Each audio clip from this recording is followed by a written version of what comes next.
Hello and welcome to the EDHRECast. My name is Joey Schultz and I'm joined as always by my fantastic co-hosts. First up, Corporate asked him to find the difference between the AFR set symbol and the Midnight Hunt set symbol, and he told them it's the same picture. It's Matt Morgan. You know, whenever I go visit Spain, I try to use the word mucho a lot, and it really means a lot to them. Apt, Matt. That's very literally true. I absolutely quite literally means a lot to them. Indeed.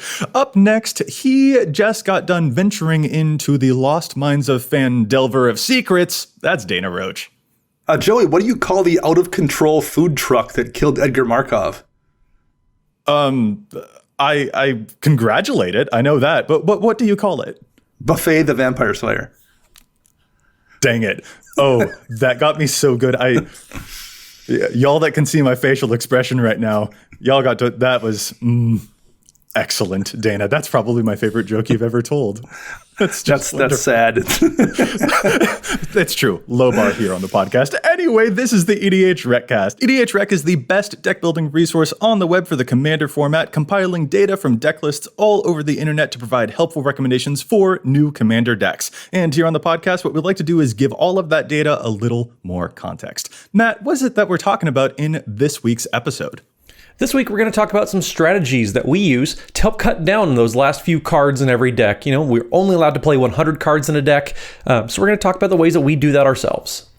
Oh yeah, it's so hard to get from like those 104 cards down to the final 100. It's very, very difficult. So we want to talk about some of our techniques that we use when we are brewing to finally get down to a playable 100. Should be a whole bunch of fun. Real quick, let's pause and give a huge thank you to the folks at the Command Zone who handle the post-production work on our podcast here. And we want to thank our sponsors for the show too.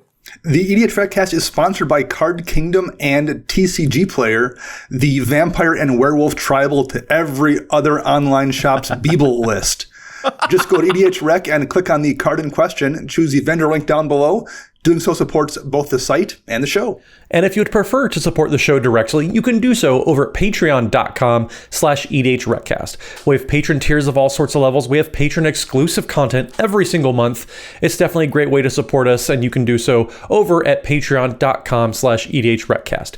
We even have a very special tier where we thank someone each and every week just for supporting us. And this week, we want to give a very special shout out to Jalen Stanley. So Jalen, thank you so much for all of your support. We definitely appreciate it. Thank you so much, Jalen. Means the word to us. All right, let's get into our main topic, fellas. We are talking about how to make those final cuts. Dana, I remember on a recent episode, you talked about an example of like sitting down, just like had an hour or two for an evening. I think you even said you've like got a glass of gin or something like that, and you're looking at making, going down the 104 cards down to a final 100. And after 2 hours, you end up with 108 cards instead of 100. So I think it's safe to say that you and we all agree that this is a very difficult part of deck building, is like getting those final cuts down. It is, and it gets harder every time they release a new set filled with good cards. Like the choices just become more and more difficult. Yeah, it's not an easy task cutting down to 100. It never has been, and it's just getting worse as every year passes by. I feel that. Matt, is this also a pretty difficult thing for you, or is it like, no, I'm just going to slam 100 together and get playing? Like, how do you feel about those final cuts? Well, when you stop just paying attention to previous seasons like I have just lately, it's just so hard to keep up with. It's not too hard with all the new cards, but with all the older cards, it still is difficult. Even if you haven't been paying attention, living under a rock like I have, there's still just a huge, massive card pool. It's, one of the biggest formats as far as possible cards goes. So yeah, it's always difficult just from the sheer amount of choices and options you have. One thing I will note, at least for me, making that cut from like 112 or 114 or whatever down to 105 is where it's really challenging. Because once I get down to like 104, 103 or whatever it is, I just tend to indiscriminately kind of make cuts. Because for me personally, I really need to get reps of the deck before I kind of know what's not there. So at that point, I just want to get it into play shape, and then I will worry about yeah, that was a bad cut. I should have left it in, and I will find room for it later on. But I just want to get reps in at that point, so I'm just going to slash some things out of the deck. It's when I'm sitting at 112 and I need to get it down to that point where I can just indiscriminately pop a few cards out. That's where things for me are really challenging. This explains why you don't run any basic lands. Probably, yeah. You're just like, yoink it out of list at random. I've got to cut 5 cards. Soul Ring, it's gone. Cultivate, it's out. Like now I feel like I finally understand you. For me though, I totally feel like it's the opposite. I like the journey from 120 cards to like 103 cards. That feels a lot easier to me. But those last 3 cuts, those are the ones that agonize. Those are the ones that are just like, I spend literally half an hour on a single card where I'm just like, do I do it? Do I not do it? Like, so that is totally where, for me, the sweet spot of difficulty is located. But I mean, regardless, we certainly all agree that cutting cards is a little bit tough. So let's get into some of the lessons that we use, some of the mantras that we use, some of maybe the questions that we ask ourselves when we're in those positions. How do we slim down to the final 100? Matt, start us off with our first lesson, technique, whatever it is. What is a thing that is useful to help us get down to 100 cards? Well, I mean, the first thing that we kind of ask, and we mention it oftentimes on the podcast too, is a card kind of a win more card, or is it a card that only is really working well in the best case scenarios for it? Or another way to kind of approach it is this card good at all phases of game, or is it only good when things are already going really well? Is it going to help me catch up, or do I already have to be, dominating the game for this card to really be good? That's a question a lot of people, I think, should probably be asking themselves more often about a lot of cards. Oh, yeah. On a previous episode, we've talked about cards that are like universal in their application. That's a huge thing for me, for sure. But if a card is really only good when I'm already doing good, and it won't help me like catch back up, like you said, that does become like kind of a sign. But it's difficult to spot them for sure when you don't have reps in with the deck, Dana, like you said.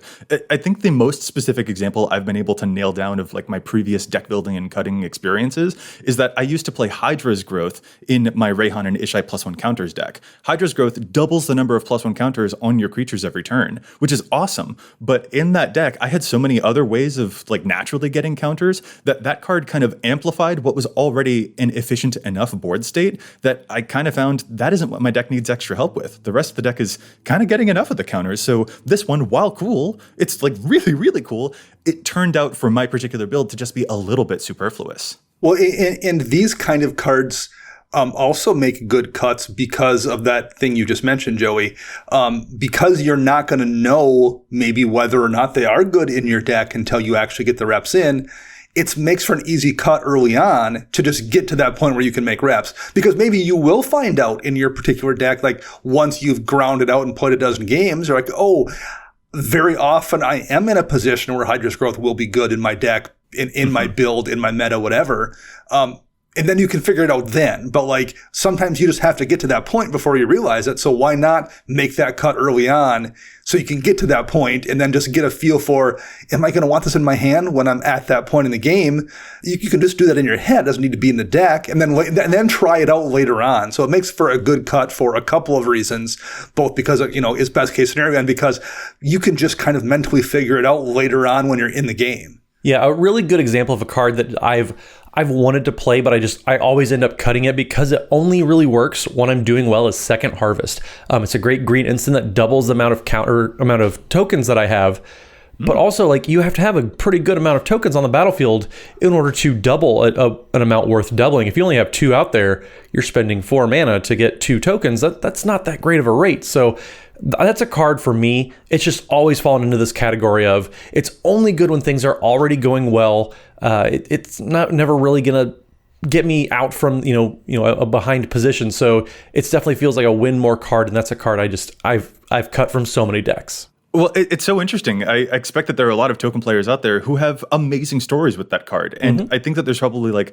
a thing you're acknowledging there about a playstyle difference as well. The way that you are playing the decks of yours that contain tokens is going to be slightly different the way that you've personally approached that. Whereas for other people, that might not feel like a win more card at all. I mean, heck, it kind of feels like a budget doubling season because who's got the $50 for the doubling season? So there's like arguments on both sides for any specific example that we bring up here. So it also it has this huge thing of personal playstyle that's coming into this as well. There are no objective cards in this scenario because Commander is very much a win more type of format. There are win more cards here that we play here that do help us push to the final, that becomes lethal on the board. So for some players that might work, but as you noted in your experience, you haven't needed it. Yeah, I haven't needed it, and just sometimes, like you said, Joey, it's a personal preference.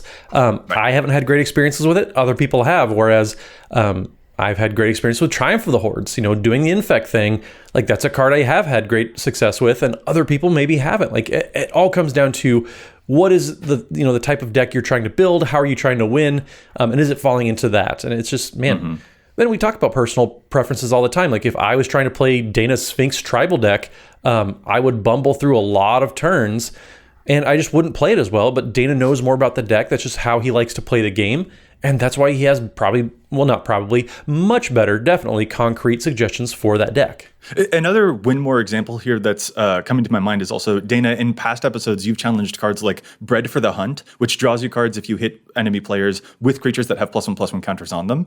And you've kind of challenged that one as you could just play a regular draw spell and it will be more reliable in more stages of the game. And you don't need to have creatures that you've already pumped up in order for the card to work out for you. So that strikes me as another potential example of this card is kind of only serving me well when I'm already doing well. Yeah, it's a card where in order to function, A, B, and C have to already happen versus running a card that just functions without worrying about C or B or A, right? You just get your effect. Exactly. So yeah, those are the types of things to absolutely look for, especially when you're trying to slim down all the way down to 100. This can be an easy thing to identify sometimes. There's this card doesn't help me in all corners of the game, and I probably want a very well-rounded card a whole lot of the time. So that can be a guiding principle there. Dana, what is another guiding principle that might help you slim down a little bit more too? Looking at your deck's weak spot, and are you covering for that weakness, or are you maybe over-committing to that weakness? An example would be, black doesn't deal with artifact or enchantment removal directly in black very easily, but there's colorless solutions that tend to cost a lot of mana.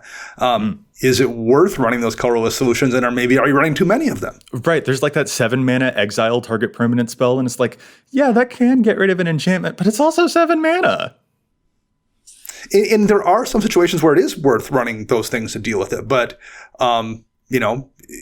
that's also a thing that you can decide later to a degree, right? Get into that game, play 5 or 6 games, and be like, I am struggling dealing with removing people's enchantments, so I might just need to put something in here to handle it, even if I'm spending too much mana.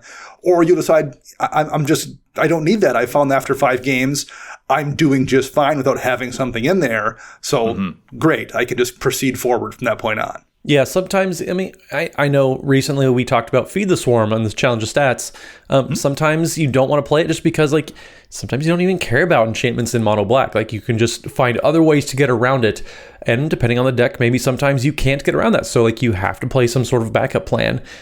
There's always going to be just corner case scenarios where you're going to want to consider many different options. And it just... yeah, like we said, do you want to commit to overcoming this weakness, or in the big picture, should you care and do you need to address it at all? Well, and specifically, the Feed the Swarm challenge that I had on a recent episode was for decks that also contain green or white, where it's that weakness is already covered, so I don't need this other card. That's a thing that I can definitely chop, because the flexibility of the sorcery speed option that makes me lose life is not as good as the other stuff I could already be playing instead. So that's not covering the weakness in the way that I would need to. So that can be another way to help identify one of those types of cuts. So moving on to another point now. This is one that I've been especially a little bit eager to get to. You all can probably hear it in my voice. This is inter-deck dependence, basically, where I have to be very honest with myself and ask, am I only including card X because card Y is also in the deck? And how much value am I really getting out of a scenario where both of those cards are in play? Because if I only draw card X and I don't draw card Y, and X isn't very good on its own, that might be a thing that I need to cut. I'm not talking about combos here, where it's Machaeus and Triskelion. If you get both of those in play, you just automatically win the game. I'm not even talking about those. I'm talking about a card like Academy Manufactor, for example, which triples up the tokens that you make. If you make food, treasure, or clues, it makes you 1 of each. Well, if I'm trying to get Academy Manufactor to work in my 99, but I've only got like 2 other cards that make a treasure or a clue or something, how often am I really going to see both of those cards in play at the same time? I don't think it will be that often. So I probably need to, as much as I love Academy Manufactor, cut it out of the cards I'm considering.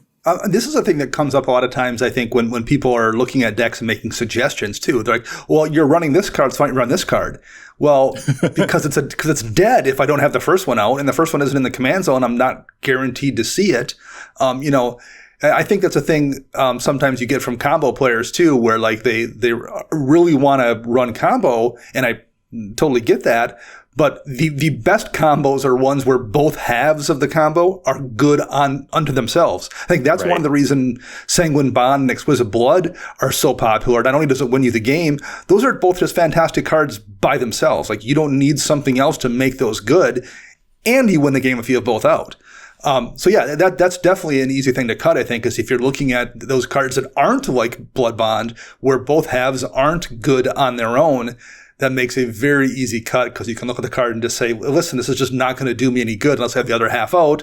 So why am I worrying about it right now? Yeah, a good way to put this, when I was playing a lot of 60-card formats, we would talk about, I'm playing the Collected Company deck, so I'm running some sort of hand disruption package. And we would consider we're running this package to do hand disruption or to do toolbox effects. And so they're only really good because you have a lot of different access to different things because they synergize well with each other.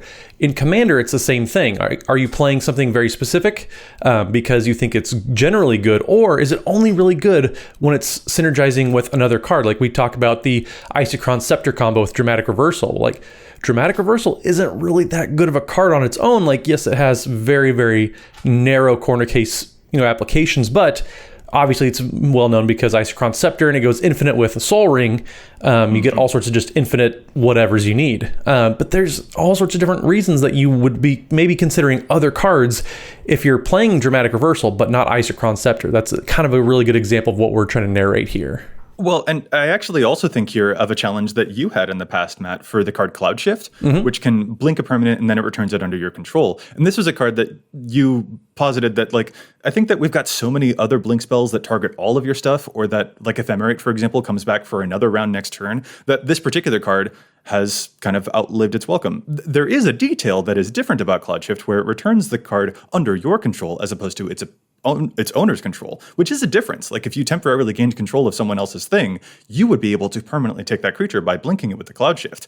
But is that value as good as the value you'd get from playing an Ephemerate that will blink a thing twice for you for free? Like, how many of those temporarily steal effects are you playing in the blink decks like you were challenging? I don't think there's very many. And trying to find that corner case wouldn't be enough to justify me keeping that in the cards that I'm considering when I'm trying to slim down to 100. Yeah, in the typical blink deck, you'll notice they're running exactly one on average blink or mind control type of effect, which is Agent of Treachery, which is all well and good, but that's also like you need specifically one card that is only being played in maybe 30% of other decks. So like, well, an Agent of Treachery is already a permanent steal.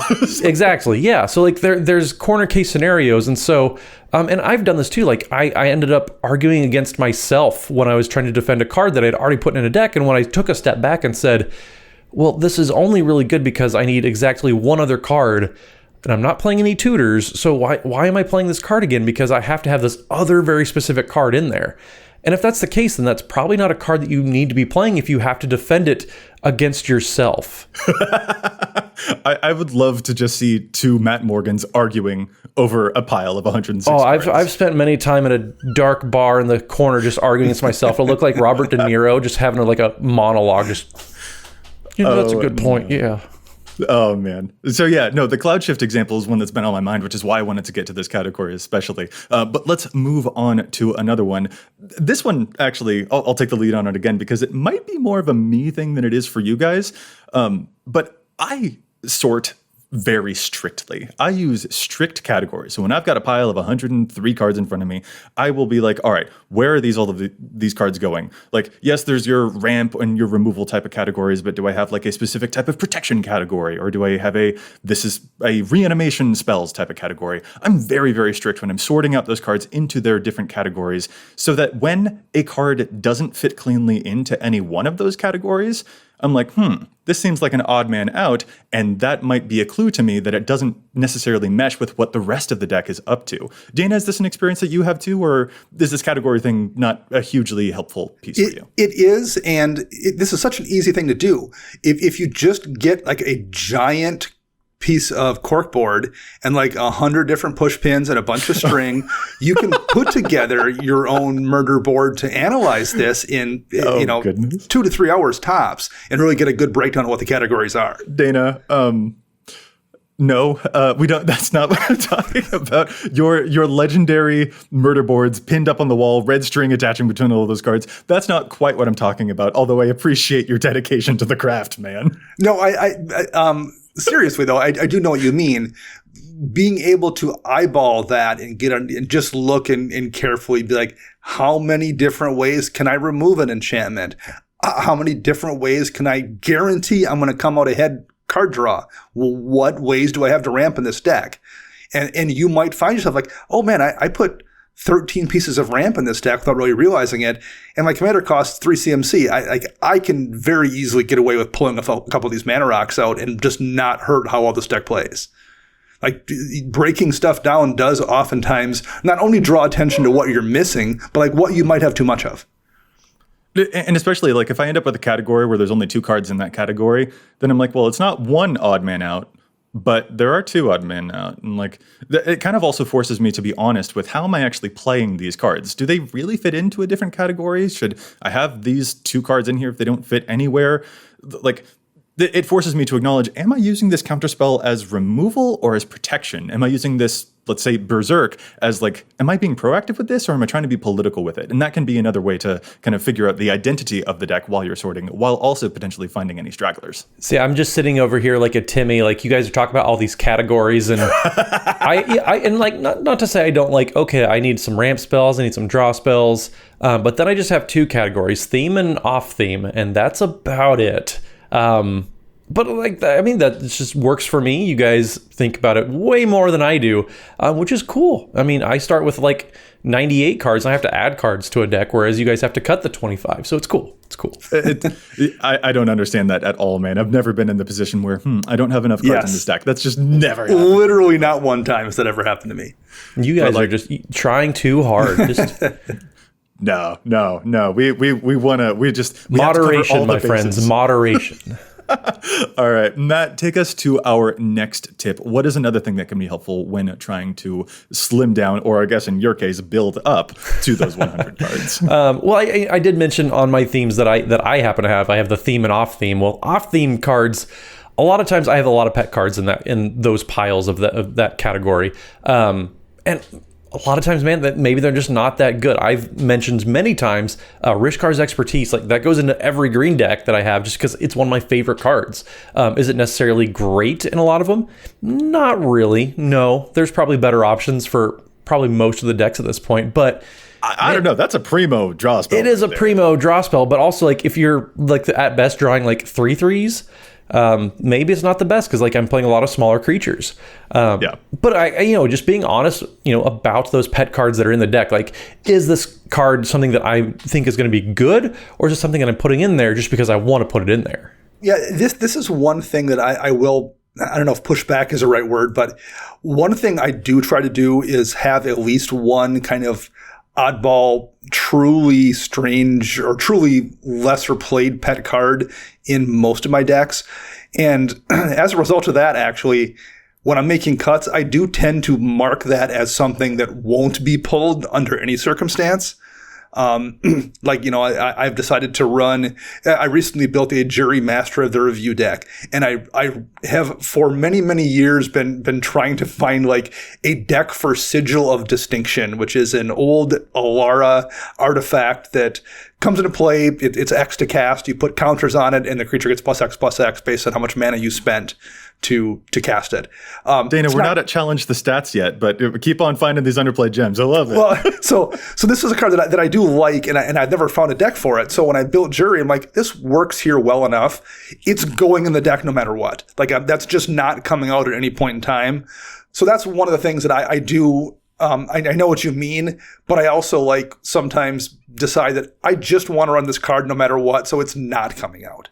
I think here it isn't like to be critical of pet cards. I think the lesson is to be honest about your pet cards. Yeah. Are you keeping this in the deck for sure because it is a pet card that brings you joy? That's awesome. Great, big, valid reason to use those cards in your EDH decks. But also be honest, like, are those the optimal cards to play? No, not necessarily, Right. which can then help realign what the rest of the goal of the deck is so that then you can find something else to take out instead. Because if you're not trying to optimize, then the cards that are going a little bit too optimal, then maybe those are the suspects that you'll take out of the list instead so that you can get to those final 100. But like in my experience, I'm going to be honest with you, Dana, it tends to be the reverse where I try to put Splendid Reclamation into every single deck that I have that contains green. It's the spell that brings all of your lands out of the graveyard into play tapped. I try to put this into decks like Viridis and Gorm. I don't lose lands in that deck. I don't even mill myself in that deck. But it's like literally one of my favorite spells that has ever been printed. So I keep on putting it into every list whenever I start brewing anything that contains green. And it does not belong. And I have to be honest with myself about that because it always manages to get to like slot number 105. And I'm like, dang it, I love this card, but I'm not actually doing anything with lands for this deck, so it needs to leave. Like, so there's the honesty goes both ways, is all I'm saying. For sure. Yeah, the amount of pet cards is a really good way to kind of guide, how powerful or tuned you want to make a deck. Like if you're allowing yourself to keep more pet cards in there, it's probably not going to be as powerful, and just being honest and being aware of that. Like if you find yourself cutting all your pet cards, that probably means you're trying to lean into maybe a more powerful type of deck. And there's nothing wrong with either of those directions at all. It's just something to be aware of. And like we keep saying, be honest with yourself about, like, are you trying to make a powerful deck? Then maybe you need to cut out some of those pet cards. Right. And if you want to go more on these are cards that spark joy for me, then that's a direction to go. And that can help guide those other cuts. It's absolutely huge. Now, Dana, I heard you earlier bring up this artifact that the rest of us have not heard of before. It sounds like you were maybe a little bit eager to get to challenging the stats. Is that what I was potentially hearing? I am always eager to challenge some stats, Joey. Then let's do it. It's one of our favorite segments here on the show because there's so much data on EDHREC, but we don't always agree with it. Sometimes we think the cards see too much play or too little play. So we love to challenge those statistics. And don't forget, the official sponsor of Challenge of Stats is altersleeves.com. So you can head over to altersleeves.com/EDHRECast, which will let them know that we sent you. But it's a great way to get all sorts of alternate extended borders. You want to check out some, possibly some alters from an artist that you like. Alter Sleeves is an awesome way to do that, but you can also change it up. Say you have a couple arts that you like, that you want to swap back and forth between, you're able to do so. You have all sorts of different artists, and like I said, you get to support the podcast directly. So head over to altersleeves.com/EDHRECast for just all your awesome Alter Sleeve needs. Mm-hmm. Now, Dana, again, it sounded like you were really eager to get to challenge the stats. I am. Which means we're going to make you wait to go last. So, Matt, how about you start us off this week? Well, I guess I can. I can take that from Dana, since that's what we're doing these days. So a card that I want to challenge is going to be Pattern of Rebirth. This is a card that We've talked about how great this card is several times on the podcast. It's great. It does all sorts of really cool things. Pattern of Rebirth is an enchantment for 3 and a green that enchants a creature and says when an enchanted creature dies, that creature's controller may search their library for a creature card, put that card onto the battlefield, and then shuffle their library. So Pattern of Rebirth is played in about 4,800 decks currently, which is a fair number. It's a little specific maybe, but a whole strategy that I really like this in, that I don't see it even on the page at all, is the Enchantress themes. This is a decks that are all about casting enchantments, having them enter the battlefield, getting rewards for that. And I think this is just such a great card because Enchantress decks are all about finding an engine card, whether it's, Verduran Enchantress to make sure you're drawing lots of cards, whether it's Nylea's Colossus to make big, massive beaters and do some crazy damage. They're all about getting one card in there and just really taking over the game from there. I really think that if you have a Mana Dork out there, which the typical Enchantress deck is playing a few Mana Dorks, maybe like your Llanowar Elves or your Ignoble Hierarchs, well, you're able to use them as a chump blocker, get them off, and then you tutor up and put onto the battlefield some massive, powerful engine card. I just think this is great. And even if you're just casting it, it's still feeding into what you're already wanting to do, which is casting a lot of enchantments. Like I said, Pattern of Rebirth is not showing up on the page at all. It is a little different. It's a little off from maybe what you would typically be wanting to do in the typical Enchantress deck. But if you're kind of dependent on a certain creature to have maybe your Setessan champion, you really need that on the battlefield, this is a great way to tutor up and turn a mana dork or some just expendable creature and turn into something that's going to win you the game. Such a good enchantment. I remember it used to be very expensive, but it got some like Ultimate Masters reprinting that made it a lot cheaper to get a hold of. Maybe it's gone back up in the time since, but if it has, it's because it's a really good card. It's a crazy powerful card. I wanted to put this in so many more decks, and it gets cut. But if you need an extra enchantment to be casting, this is a really, really good option. Nice. I'm going to move to my challenge now, and mine is the listener submitted challenge for the week from our patron JJ Mickey, who's got a really clever challenge here for the card Augmenter Pugilist, or more specifically, the back half of it, Echoing Equation, which I gotta fully admit is a card that I think just completely passed me by. On the back half of this technically Simic card, it's a troll on one side, but it's this cool spell on the other, a 5-mana blue sorcery that says choose target creature you control.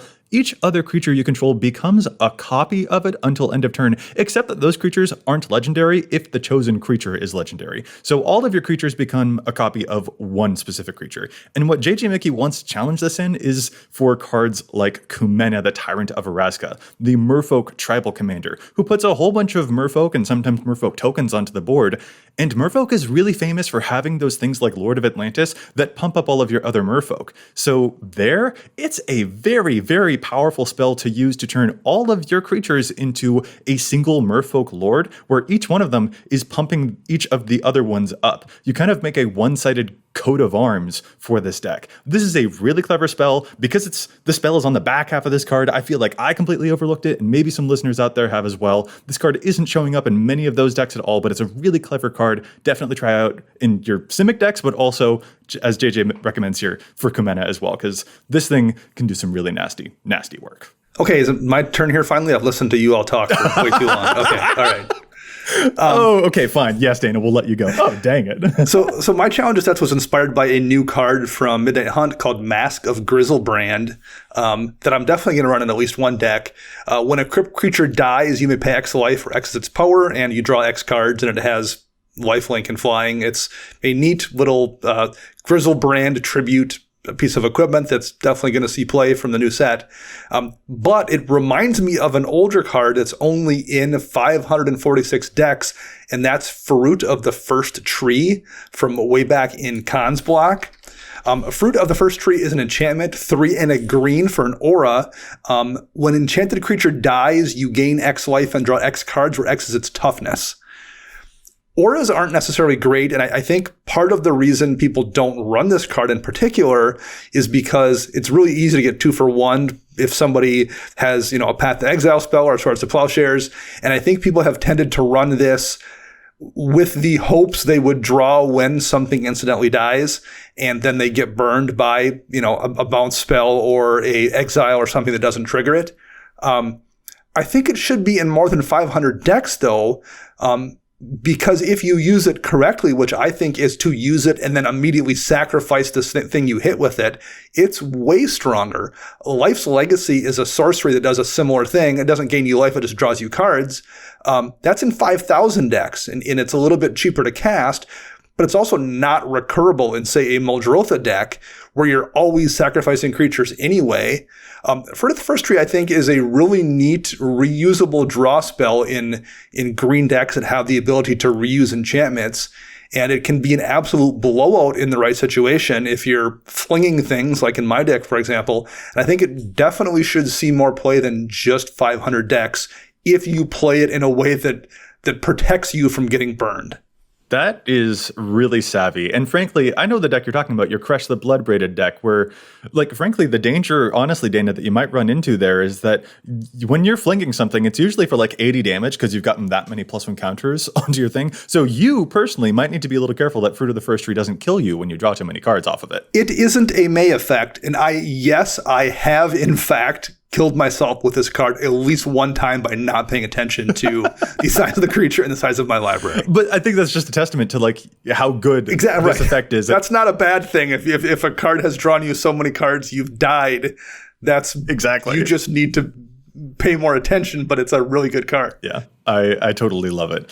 Oh, man. So, okay, I'm glad that we got to the challenges, Dana. I'm sure that you're satisfied. But now let's get back to the rest of the show. Thank you. How does that sound? Is it good? I guess. I can allow it. All right, sweet deal. Matt, take us to our next tip, because, again, we are talking about how to slim down those last few cuts. What's another thing that can be helpful when you're trying to take it from like 104 cards, 103 cards, 102 cards, 101 cards, back to finally we're at 100? What's our next tip?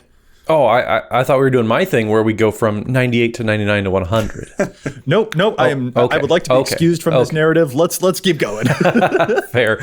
So one category of cards that we want to make sure we're looking out for is non-bows that fall in, cards that go against the main strategy of what you're trying to do. If you're trying to build a +1/+1 counter deck, chances are you don't want to have Solemnity in there just because your friend has a Planeswalker Super Friends deck.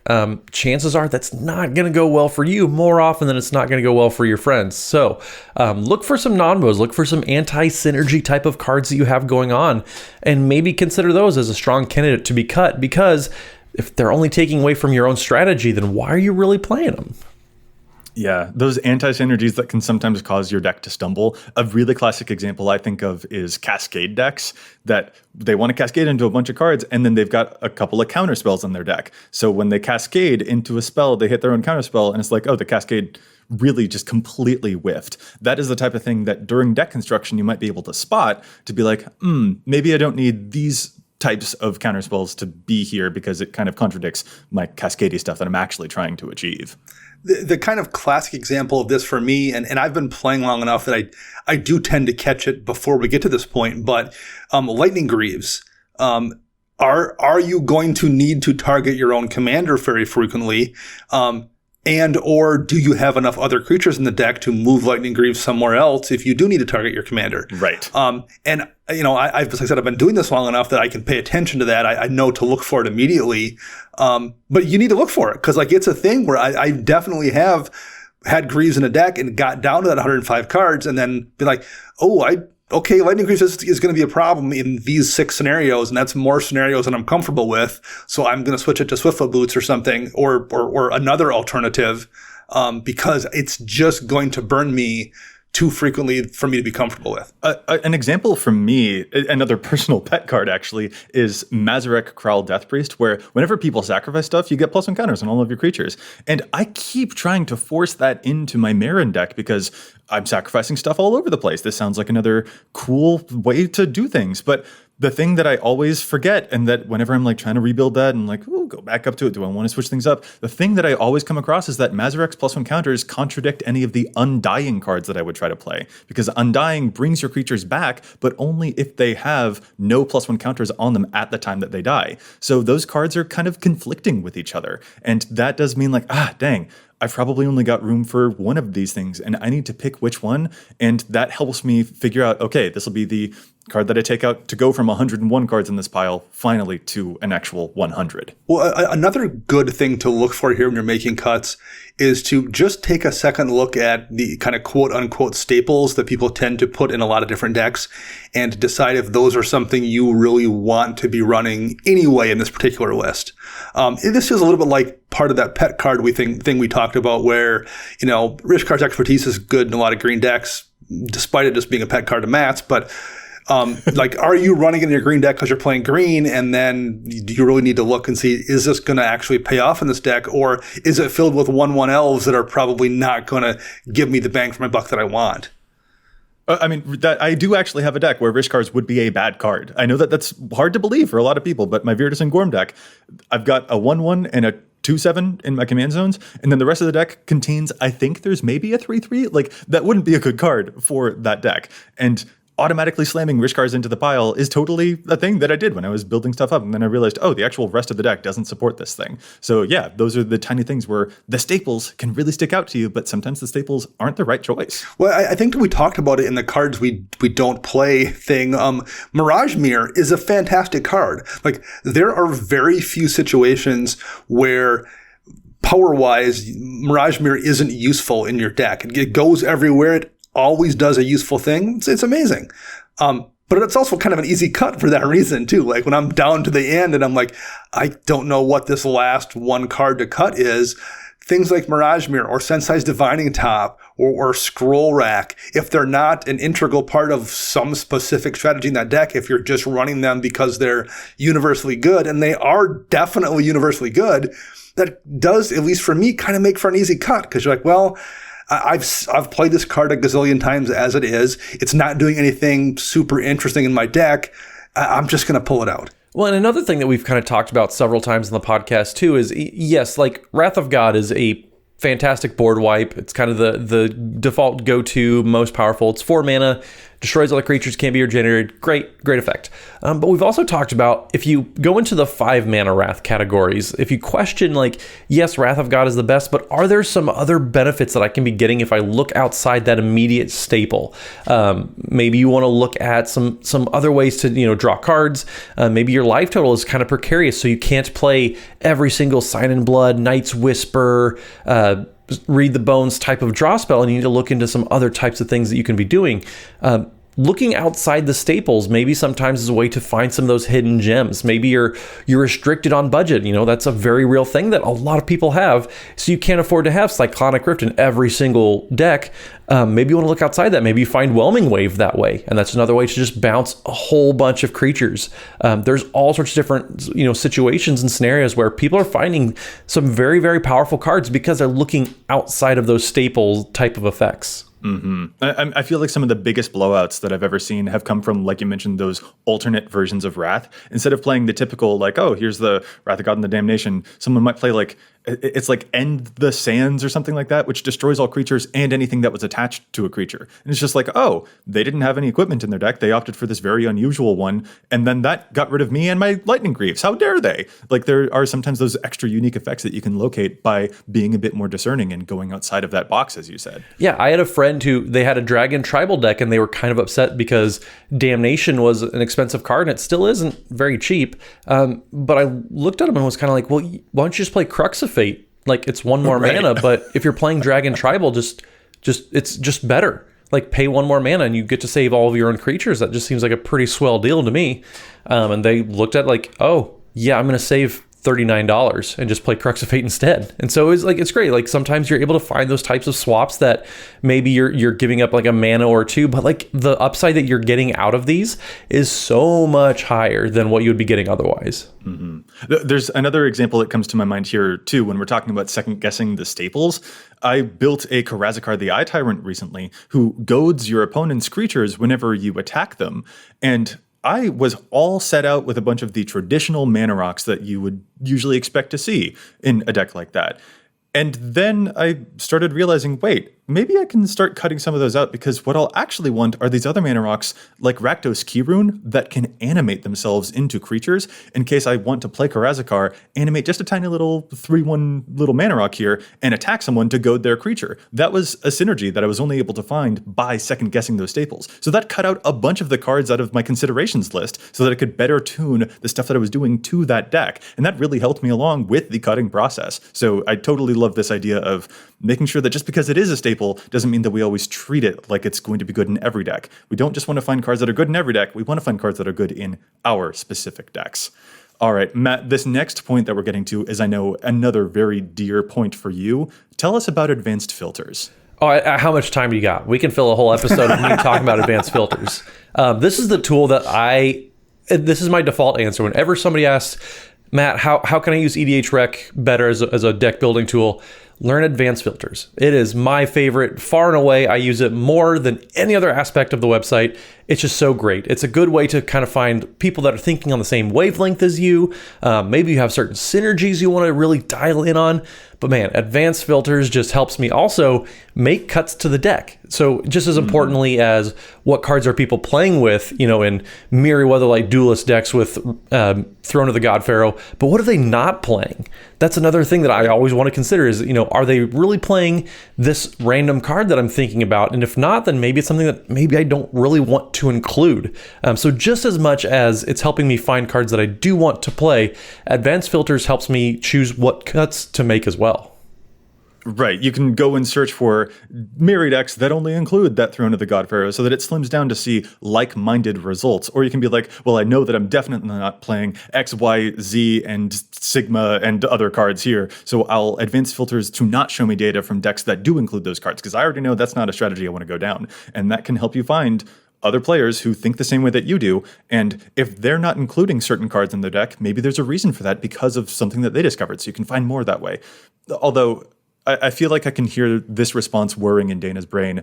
Dana, I feel like I know what your response is going to be here. You'll say this is just a recipe to go from 104 cards in your list to 108 cards in your list. I mean, it definitely does for me sometimes. That's where I get into trouble when I've just been using like my memory to remember what cards I want to run in a deck. And at the last minute I go, I should check EDHREC and, write for EDHREC. And I go look and I find those like 6 good cards I missed. And that's when I just pour more gin.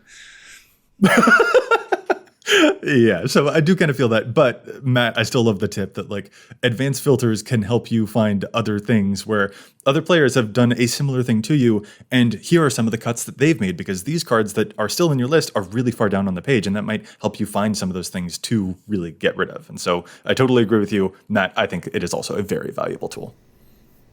Well, thank you, Joe. I'm glad that you also appreciate the knowledge bombs that I'm dropping here. Even though Dana doesn't, how very dare he? Okay, so Dana, maybe here's a redeeming moment for you. What's another tip that instead of the advanced filters that maybe you would use that does successfully help you cut down? Playtest.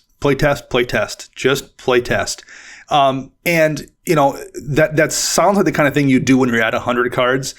But it doesn't have to be. I mean, now, yes, you can do it that way. You can like just cut out a couple cards to get to 100 and deal a bunch of sample hands out and goldfish things either with the actual cards you have or on a deck builder site that actually has a goldfishing feature. Architect and Moxfield both do. So you have the option to do it digitally as well. But like, there's just a lot of things you don't see in a deck, both in terms of how bad a card might be or how good it might be until you get those reps in. And you don't have to do it in a real game. That's a better experience, but like there's a lot to be learned from just playing out an opening hand and figuring out what you would do in the first 2 turns. You oftentimes can just find things that like don't work in your deck and you decide, oh, well, this is an easy cut that I didn't realize was going to be an easy cut because you've just then noticed some lack of synergy or a problem with it once you've actually played out those opening hands. The experience that you get when you draw a random 7 and you're like, I'm not excited to see that card in my hand. Maybe I should cut that card. Like that is a thing that is very valuable for me. Even if I've got a pile of 100 and there aren't any lands in it yet, I will still draw a 7 and then pretend that any card can be a land. And then I'll just be like, all right, what cards am I routinely trying to keep in my hand? And what cards am I happy to use as a land because they don't seem to be working for the way that I'm gold fishing? And that can be a clue that, those might be some of the cards that I need to get rid of. Just by like actually simulating those cards being in my hand, it makes me understand better how they will actually play out before I even sit down at a pod with a whole bunch of other players. Matt, is this something you do as well? I do it every now and then just kind of get a rough feel for the deck. I never do it without lands. That's just point number 1. I always start with 37 lands, just period, no matter what the deck is, because I don't want to put myself in a situation where, like you are, where I'm making 37 cuts or 35 cuts or whatever. Like that just seems like, man, that's like asking me to like put I don't even know, like something very, very painful and tragic that would be having to be taken away from me. So I always start with the lands in the deck. That's just kind of a non-negotiable for me because that just saves me difficult cuts down the road. I am with Matt there. I do always, like literally the first thing I do in a deck is put the land base in. Because it's an easy thing to do. Then I don't have to worry about it later on. I definitely tweak it later on. But yeah, when I'm doing this gold fishing thing, I am always at my roughly the land count. I think I want to start at the very least, just so I can get the feel for it. What do I have for a turn 1 play, a turn 2 play, whatever.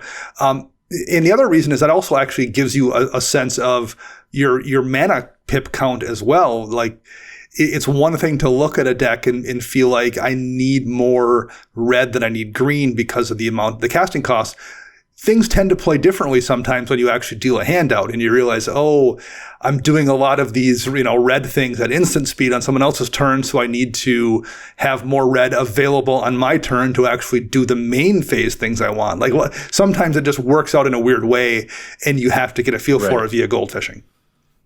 Right. All my blue spells in this deck only have 1 pip, like an Essior, but all of my white spells have 3 pips, like True Conviction. Exactly. That is the kind of thing that an actual rep can help you discover for sure. I totally get it. Well, and one thing that kind of feeds from this point that we're talking about that I do all the time is keep those cards that you cut, like those last 5 or 6 cards, keep a maybe board together, because that...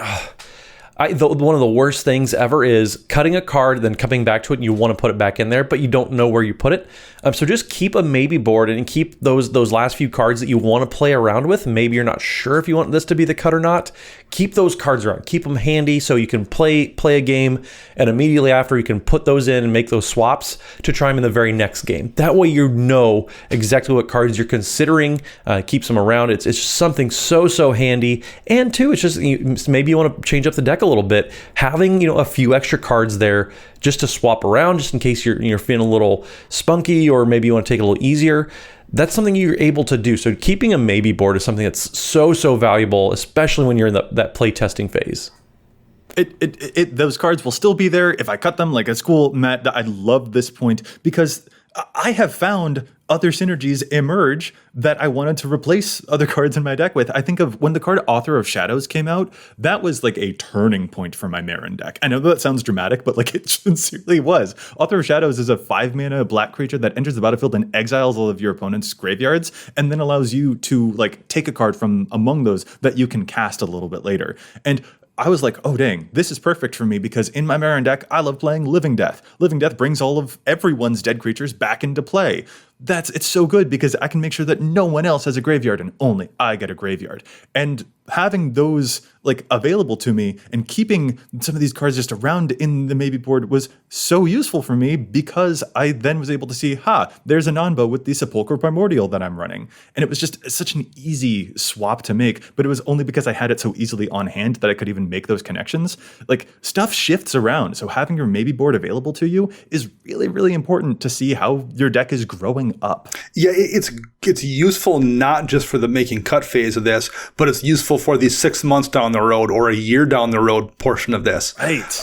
And one thing I do, and I've been doing for a couple years now, is I actually keep a log of the changes I make. Like when I pull this card out and put this card in, I actually have a note. Yeah, that's because you're a crazy person. Right. I need that on the record. Listen, I don't know if everyone should do that, but I do.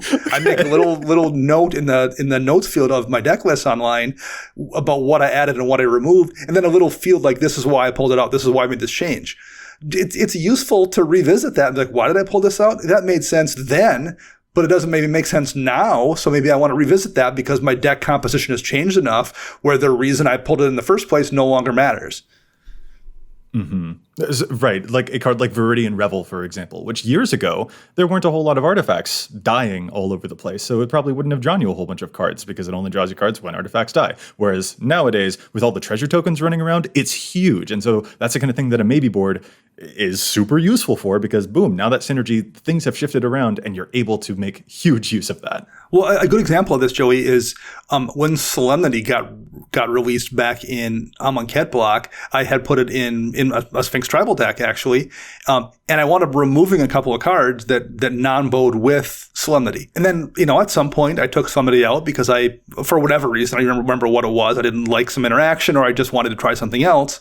And I didn't necessarily put all those cards back in that I took out when I added it. That was a useful thing to revisit, though, at that point. At some point down the road, I looked back and what did I take out for that? And I did have a log of that, and I was able to look back and be like, okay, well, this card is, without Solemnity in the deck, it plays much better, so I'm going to rotate it back in. It's just a very useful thing to keep track of. And if you don't want to log it like a crazy person, the maybe board is good enough. Just having the cards there in a list that you can scan with your eyes, oh, that is a good card. Just having it there is probably good enough for most people. Matt, have you ever logged the changes? I'm trying to ask this question sincerely, but I can't get through it because I know your answer is no. Actually, you give me not enough credit, friend. I did keep track of the changes for a couple sets. So back at Zendikar Rising era, which seems like so long ago, but it was only last year. I tried keeping up with a changelog, and it was just... it wasn't for me. Like it's too much effort that I wanted to put into a hobby. If you're like Dana and have those Charlie Kelly, like, murder boards trying to solve conspiracy theories and find out where Bigfoot is while tracking all of your deck changes, man, that's cool. Like that's what you want to do. Like I get it. It's just too much for me. I know that I haven't seen the Always Sunny. I don't know it very well, but I do know that Dana building a deck. You've seen the meme, yes. That Dana building a deck is the Pepe Sylvia. Joey has even been called out in our YouTube comments for having not watched It's Always Sunny. Listen, I'm sorry. I spend my time building decks and trying to slim. All of my time goes to trying to slim down from 103 cards to 100 cards, Dana. That's where all of my time goes because it's very difficult and I need these tips. Okay? Fair enough. All right, Matt, bring us home. What is our final piece of advice for ways to cut down to the final 100 cards in your commander deck? Well, the last point that we have is probably also the most fun, and that's just play the deck. Find out what you like, play the deck, make some changes, play the deck, also play the deck. Play games with whatever you're building. You're going to find out more about how the deck works, what you like, what you don't like, just by simply playing games with it. And that's like why we built the decks to begin with. That's why we have the podcast, because we like playing the game. So just go out there and just find some friends, play on spell table, do what you got to do, and just enjoy playing the game. Make like Dana does and yoink 5 cards at random, get down to 100, and then just ship it out there and see how it fares. Because then you'll actually know more about the cards that stayed and whether you want to try the cards that were cut. Like it'll be a little bit erroneous, but it doesn't have to be perfect right from the get-go. It just doesn't. I wrote an article for EDHREC a month-ish or so ago called Taking a Deck from Alpha to Revised, where I went through the process of me taking a deck when I got it to 100 cards to the changes I then made over the course of, I think it was a 2-week window. And I made like 20 to 25 changes over the course of 2 weeks with a brand new deck. Just because haven't gotten those reps in. And a lot of those early cuts were ones I made just to get to 100 because I wanted to get reps in. But once I got to that point, a lot of times for me, that's when like the real precision brewing takes place. That's when I just get it out there, grind that deck out, and then realize I just need more of this. And this thing I cut to get to 100, I need to put it back in. So I'm going to find room for this and that. Like there's still a lot of work you can do when you get to that point. It's just easier to get to that point so you can really do it correctly, I think. At least it is for me.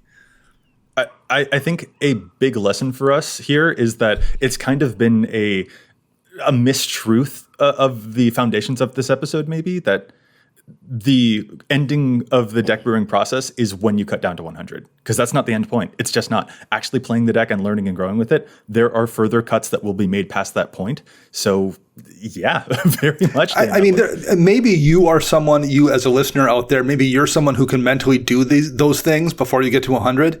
I'm not someone who can. Like, I just have to play it to find what little subtleties I missed when I was eyeballing it. So yeah, I mean, definitely for me, I just have to get those reps in to get those last rough edges sanded off for sure. Well, and I've seen a lot of people on Twitter, on social media saying, I have this deck, but I don't think it's ready. I don't want to play it yet. Man, just play it. You're going to find out. Yeah, just like if people waited till everything was perfect to start doing something, a lot of things would never get started. Just take it for being imperfect and play it.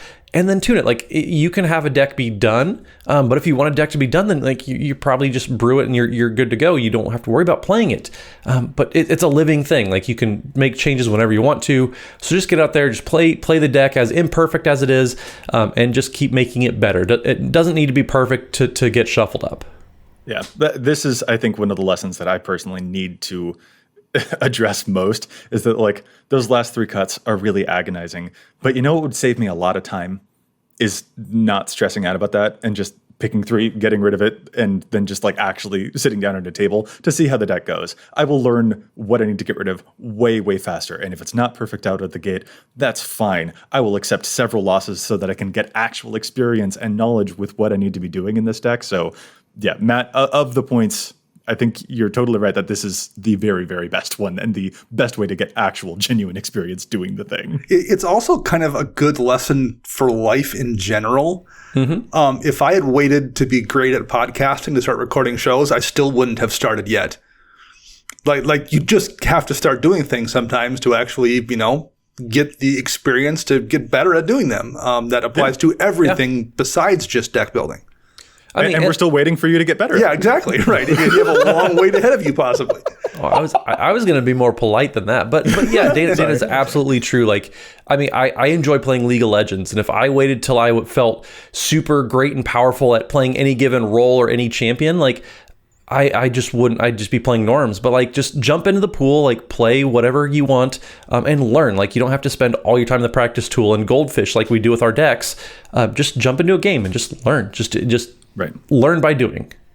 Exactly. The best Commander players in the world still learn this way. There's no way that any person ever gets exactly the right 100. I want to see these rankings, Joey, because I don't think they exist.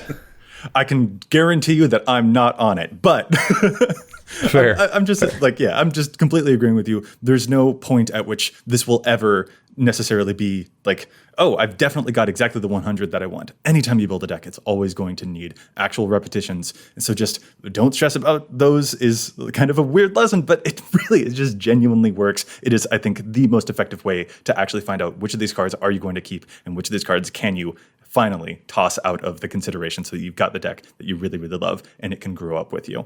This has been such a fun episode, you guys, but I think we do need to call it to a close. So if our listeners would like to get in touch with us, where is it that they can find us all? Matt, let's start with you. So you can find me on the Twitters at Mathimus55. That's MATHIMUS55. And don't forget, Wednesday evenings, we are streaming games over at twitch.tv/EDHRECast. We have guests on every single week. The games are awesome, so make sure you tune in for a super fun time. And how about you, Dana? You can find me on the Twitter birds at Dana Wrote. You can hear me on my other podcast, CMDR Central. I'm writing articles for both EDHREC and Commander's Herald. And you can find all of us together at patreon.com/EDHRECast. And I'm Joey Schultz. You can find me at Joseph M. Schultz on Twitter, and you can find the cast at EDHRECast on both Facebook and on Twitter as well. Plus, if you've got a question for us, you can contact us at EDHRECast@gmail.com. Once again, our thanks go out to the whole team at the Command Zone for handling the post-production work on the podcast, and we want to thank our sponsors, TCG Player and CardKingdom.com. And you can visit altersleeves.com/EDHRECast for cool, custom EDHREC sleeves. Listeners, we will be back at you next week with more data and insights, but until then, remember, EDHREC your deck before you wreck your deck.